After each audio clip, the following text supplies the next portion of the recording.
नमस्कार, मैं हूं दिव्यांजलि मोइत्रा।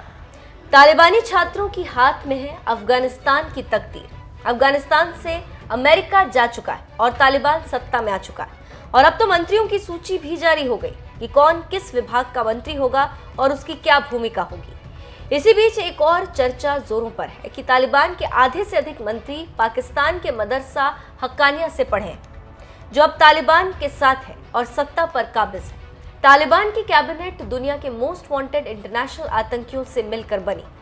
संयुक्त राष्ट्र के ग्लोबल आतंकियों की लिस्ट में शामिल मुल्ला मोहम्मद हसन अफगानिस्तान के प्रधानमंत्री, तो संयुक्त राष्ट्र सुरक्षा परिषद की प्रतिबंधित लिस्ट में शामिल मुल्ला बरादर डिप्टी पीएम है। अमेरिका में 73 करोड़ का इनामी आतंकी सिराजुद्दीन हक्कानी आंतरिक मामलों का मंत्री, तो तालिबान के सबसे बड़े आतंकी का बेटा मुल्ला याकूब अफगानिस्तान का रक्षा मंत्री।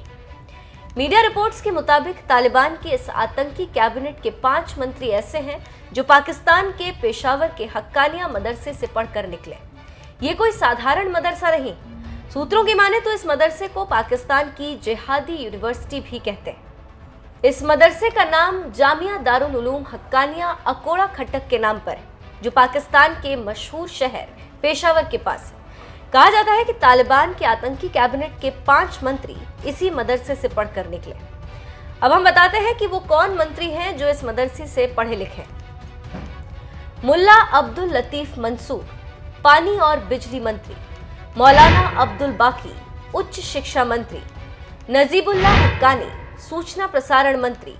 मौलाना नूर मोहम्मद साकिब, हज मंत्री। अब्दुल हकीम सहराई, न्याय मंत्री। जानकारी देते चले कि इस मदरसे को तब मकबूलियत मिली जब जमीयत उलेमाए इस्लाम के पूर्व प्रमुख का नाम जुड़ा। मौलाना समी उल हक की वजह से ये मदरसा और भी ज्यादा मशहूर हुआ। मौलाना समी उल हक को अंतर्राष्ट्रीय मीडिया में तालिबान का जनक कहा जाता रहा है। अफगान तालिबान के प्रवक्ता मोहम्मद नईम भी दारुल उलूम हक्कानिया से पढ़े और इसके बाद इंटरनेशनल इस्लामिक यूनिवर्सिटी इस्लामाबाद से पीएचडी की। अफगान तालिबान के प्रवक्ता सुहेल शाहीन ने भी इंटरनेशनल इस्लामिक यूनिवर्सिटी इस्लामाबाद से पढ़ाई की, जिसे इमरान खान सरकार फंड देती है। जानकारों की माने तो इस मदरसे की सच्चाई ये है कि आतंकवाद और धार्मिक राजनीतिक आंदोलनों को बढ़ावा देता है, उसमें अहम भूमिका निभाता है, इसीलिए इसे जिहादी यूनिवर्सिटी भी कहा जाता है। मौजूदा समय में अफगानिस्तान सरकार, शूरा और संस्थानों में बहुत सारे ऐसे लोग शामिल हैं जो इस मदरसे से निकल कर पहुंचे। सूत्रों की माने तो अफगानिस्तान में तालिबान की पहली सरकार में भी जामिया हक्कानिया के कई लोग शामिल थे, जिन्होंने सोवियत संघ के खिलाफ जीत में अहम भूमिका निभाई थी। लेकिन कुछ लोग इसकी आलोचना करते हैं। उनका कहना है कि जब सोवियत संघ की सरकार थी तब अमेरिका इन्हीं मदरसों के बच्चों को आईएसआई की मदद से मुजाहिदीन बनाया और जब काम निकल गया तो उन्हें हटा दिया। लेकिन क्या पता था कि यही तालिबानी एक दिन अमेरिका के लिए नासूर बन जाएंगे। लेकिन हुआ यही और आज आप देख सकते हैं कि अमेरिका अपनी करनी का फल भोग रहा है।